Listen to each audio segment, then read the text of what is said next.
Now, the junior doctors' strike has begun across the NHS, which could disrupt 350,000 appointments, with many operations at risk of cancellation. The strike is set to run for 4 days, with the British Medical Association demanding a 35% pay rise, something the government have called unrealistic.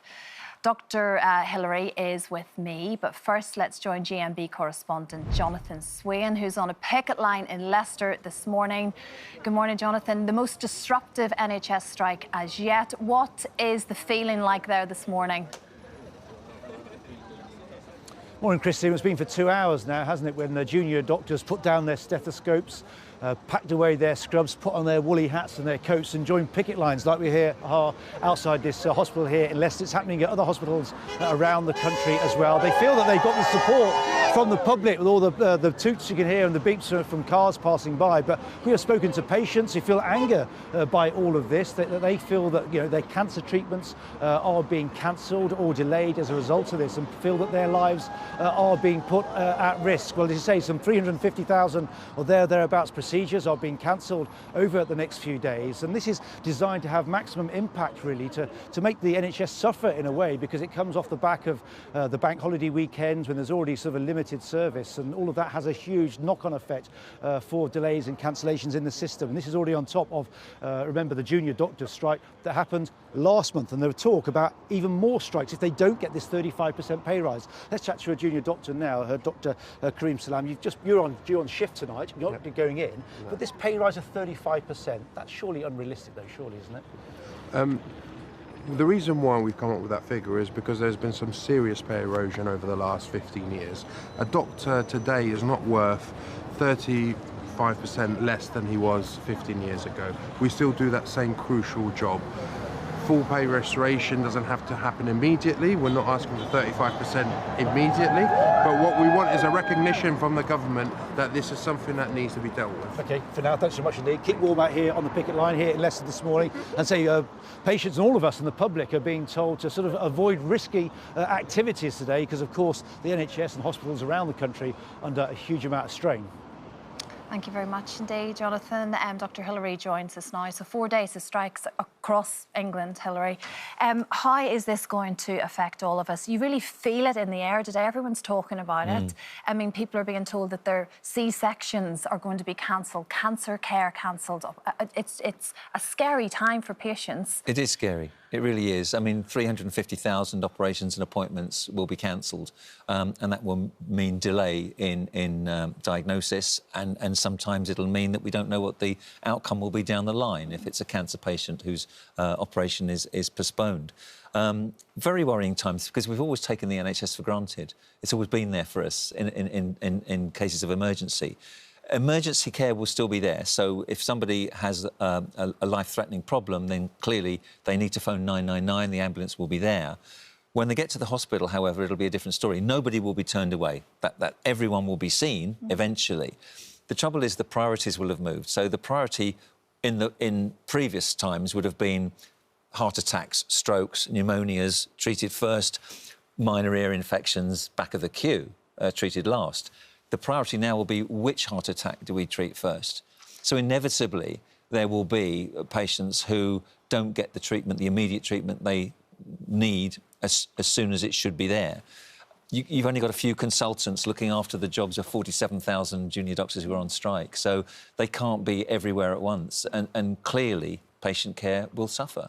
And the reports in the papers over the weekend of trying to draft in GPs and pharmacists and pulling in all hands on deck approach to try to cover this. But everything's weak at the minute. We talk about our GPs not having enough time for appointments. You can't pull in those extra resources because they're not there. Absolutely. You can have these strategies in place as we're being told, but actually if you haven't got the people to look after patients, patient care will suffer. So GPs are under the cosh already. Pharmacists are doing their utmost, but again they're not qualified to do all the jobs that doctors do, or they do a marvellous job themselves, and they are doing more than they have in the past. But it is a massive problem, and I do hope that the two sides get together around the negotiating table as soon as possible, because the junior doctors have said they're willing to move on their pay demand. The government have said they're willing to negotiate. Why don't they? Well, what is that? That's the problem right now. There doesn't seem to be the middle ground at all. It's a very good question. You know, it's obviously brinkmanship and somebody not wanting to lose face and hoping that the public will turn against the junior doctors. I don't think they will. I think, you know, we've seen the level of support the junior doctors are getting quite rightly. I mean, on the way here today, I saw an advert for a bus driver, and a junior doctor could give up their job today and become a bus driver and get 33% more pay. That doesn't make sense to me. Nothing wrong with bus drivers, they do a good job too. But, you know, the responsibility and the skill that junior doctors have after so many years of exams and incurring so much debt, we have to pay them more than 15 quid an hour when they qualify if we want to retain doctors and recruit more in the future. Yeah. What do you do today if, God forbid, there is an emergency? A lot of people might be fearful to try and call 999. They think, oh, it's going to be a waste of time this week. There's not anyone there to help. Like, what do you do in a case There will of be. I mean, the critical care will be prioritised. A&E emergencies will be prioritised. Maternity, neonatal care, and a lot of cancer treatment will be prioritised. But everybody else will be waiting. They'll be put to the back of the queue. They'll either be cancelled or postponed. And that will have a backlog effect for a month, 6 weeks. They're saying at least 4 weeks on top of the backlog we already have. Yeah, absolutely. So this is a critical time for the NHS.